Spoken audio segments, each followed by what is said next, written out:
Հունվարի 14-ին Վաշինգտոնում ստորագրված TRIP իրականացման շրջանակը ոչ Հայաստանի, ոչ ԱՄՆ-ի համար իրավական հանձնառություններ կամ պարտավորություններ չի պարունակում եւ հետեւաբար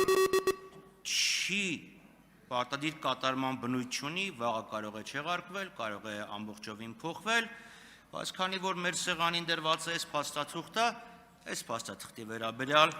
հարցս տամ։ Օգոստոսի 8-ի երկկողմ հռչակագրում նշված է, որ Հայաստանը Ադրբեջանին տրամադրում է անխոչնդոտ անցման իրավունք, որը իմ գնահատմամբ միջանցք է, փոխարենը Ադրբեջանը Հայաստանին տրամադրում է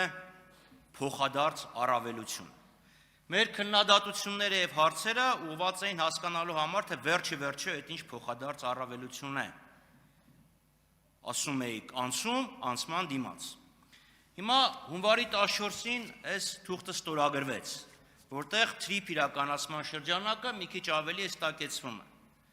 Բայց որևէ հստակեցում չկա, թե վերջը Հայաստանի քաղաքացիները Ադրբեջանի տարածքով ինչ պայմաններով ենք օգտվելու։ Արդյոք տեղյակ եք, Ադրբեջանի եւ Միացյալ Նահանգների միջև համանման փաստաթուղթ ստորագրվելու է թե չէ, եւ արդյոք տրամաբանական չէր, որ Վաշինգտոնում էլի 3 նախարար հանդիպեին եւ միաժամանակ այս հարցը լուծում ստանար։ Երկրորդ հարցը էլի այս տրամաբանության մեջ է։ Արդյոք Հայաստանի Հանրապետության քաղաքացիները կարող են Հայաստանում անցնող երկաթգծից օգտվել։ Դիցուկ որևէ մեկը Սյունիքի արևելքից նստի գնացք եւ ասենք ագարակում իջնի։ Եվ երրորդը հարցը շատ նման է պարոն Դանելյանի տված հարցին։ Ուզում եմ հասկանամ, այդ ենթակառուցվածքը, որ անցնում է էներգետիկ, ճանապարհային, մալուխային եւ այլն, դա Հայաստանի էներգետիկ ցանցին միանալու է թե չէ, եւ արդյոք Ադրբեջանի տարածքով մենք նույնպես իրավունք ենք ստանալու դրան համարժեք ենթակառուցվածքներից օգտվել։ Հարցին կպատասխանի Հայաստանի Հանրապետության վարչապետը, համեցեք պարոն Փաշինյան։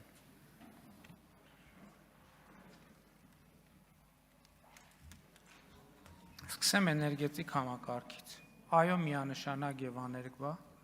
Հայաստանի եւ Ադրբեջանի էներգետիկ համակարգերը միանալու են իրար եւ փոխադարձաբար նույն պայմաններով օգտվելու են եւ արտահանման եւ ներմուծման հնարավոր պայմաններից։ Նշեցիք, որ փաստաթուղթը TRIP-ի իրականացման շրջանակը ունի իրավական պարտադիր ուժ, որովհետեւ դա հայտարարություն է երկու կառավարությունների եւ նախկինում էլ խոսել ենք դրա մասին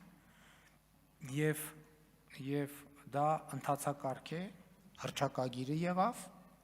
իրավական ընթացակարգը, իրավական շրջանակը, որից հետո արդեն իրավական պարտադիր ուժ ունեցող համաձայնագրի նախագծերը կգրվեն եւ այդ թվում կգան խորհրդարան եւ կհաստատվեն։ Ես իհարկե դուք հիմա ստիպում եք, որ ես հարցին այս դիտանկյունից նայեմ, որը սակայն ակնհայտ է։ Տեսեք, ինչ որ ասում եք, որ Հայաստանի Հանրապետությունը պետք է ստանա փոխադարձ առավելություններ, այդ ինչ փոխադարձ առավելություններ, ամոթել է, որ մենք դա չենք նկատում, բայց հարգելնես, մենք արդեն ստացել ենք այդ փոխադարձ առավելությունների մի մասը։ Բա որ բենզինի գինը 20%-ով ընկել է, դիզվառելիքի տոկոսները ճիշտ եմ ասում, ես ճիշտն ասած այդ թվերի մեջ չկամ, չգիտեմ, ով գիտի, երկրորդը, ծորենա ներկրվում Հայաստանի Հանրապետություն, Ռուսաստանից և Ղազախստանից, ընդ որում տարբեր ընկերությունի կողմից, դա փոխադարձ առավելություն չի, ասենք մենք սենց բաներ ենք ասում, ասենք հիմա Ադրբեջանում էլ հետևում են, ասում են հետաքրքիր է, Հայաստանում մեկը կնկատի խորհրդարանում, որ այդ փոխադարձ առավելությունը դրա մի մասը արդեն ստացվել է։ Երկրորդը, ասում եք գնացքից կարանք օգտվենք, հա,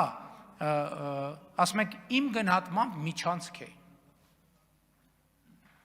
Ինչ ասեմ։ Այսօր իմիջիայլոց Ադրբեջանի ներկայացուցիչները հայտարարում են, որ իրանք իրանց երկրի տարածքով միջանցքներ են տրամադրել Հայաստանի Հանրապետության։ Ամենաթարմ բանը, հայտարարությունը, որ իրանք միջանցք են տրամադրել մեզ, որովհետև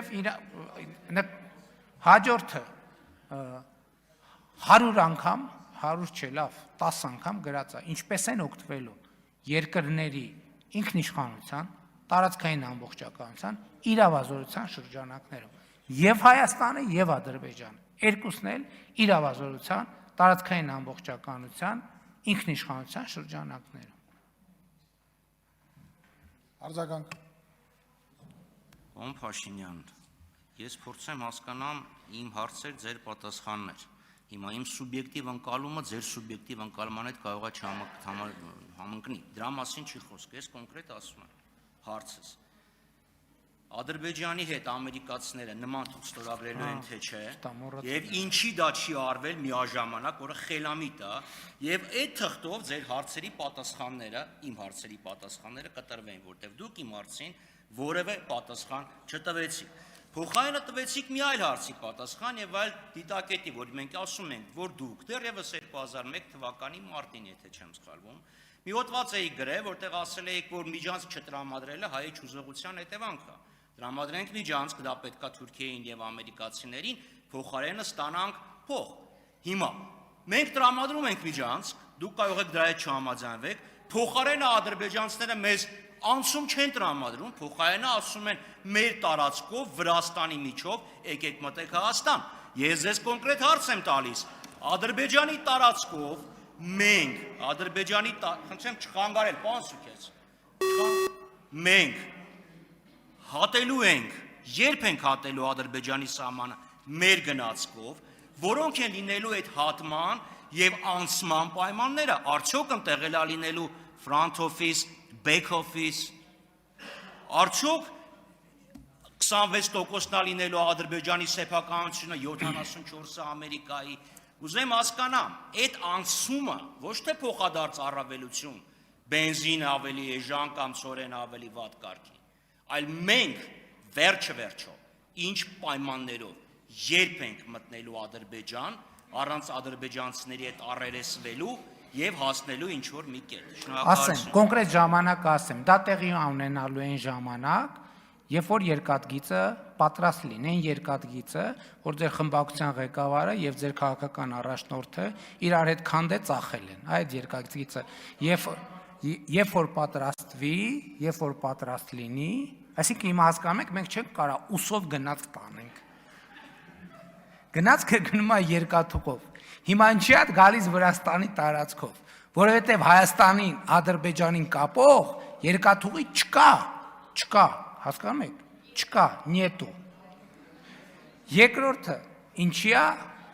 օգոստոսի 8-ի հռչակագրի, եթե չեմ սխալվում, 4-րդ կետում գրած է, Հայաստանը եւ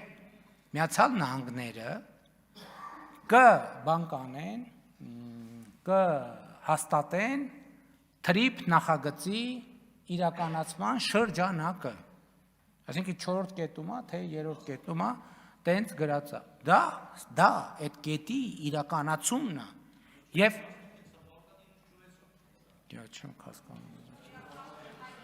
Շատ լավ, դե ինչ եկար հանգստանում, ուրեմն ոչ մի խնդիր չկա։ Ամեն ինչ ոնց կա, ոնց որ նենց է, ուրեմն քննարկելու բան չկա։ Երբ որ կլինի իրավական ուժ ունեցող թուղթ, այն ժամանակ կքննարկենք։ Շնորհակալություն։